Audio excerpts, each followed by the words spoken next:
I've been in pediatric practice really since I started practicing a long time ago.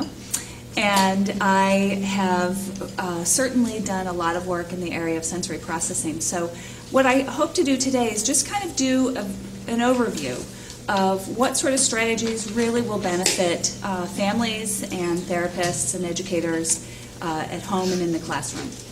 And certainly the same strategies can be carried into the community. But when we think about sensory processing, I like to start sort of at the basics because I don't know who's here. You know, sometimes it's people that are just introducing themselves to this topic. So excuse me for those more seasoned. We are going to go through a few of the basics, but I'm also going to touch on some of the research that has come out within the last few years.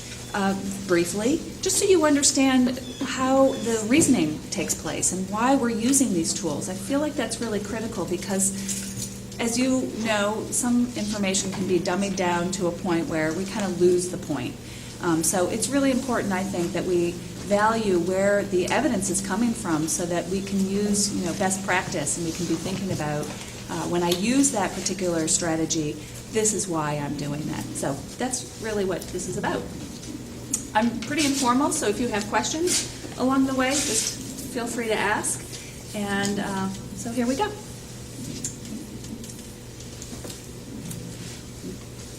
So first and foremost, I have a few little platforms in terms of what's important in terms of development that I want to go through. And the very early one is one that we can't ignore, and that's the birth process.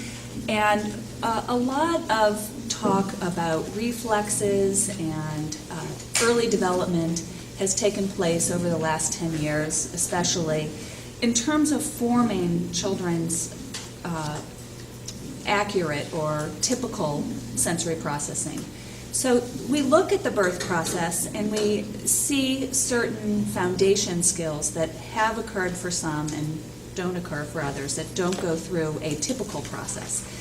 Coming through the birth canal is, number one, a huge sensory experience. And I really am just going to leave it at that because I want you to think about how that impacts a couple of the systems we're going to talk about today. But one of the big ones is going to be the somatosensory system, and that's your touch and your muscle and joint sensation. So touch sensation and muscle and joint sensation.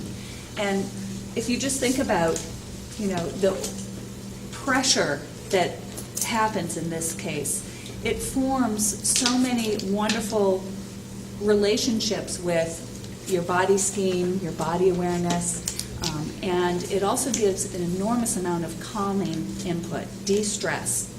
So this is a really important process that we go through. And the natural evolution of coming from the womb out, there's a lot of evidence that reflexes are being integrated and being triggered through that process. We're going to talk briefly about that. Some of these reflexes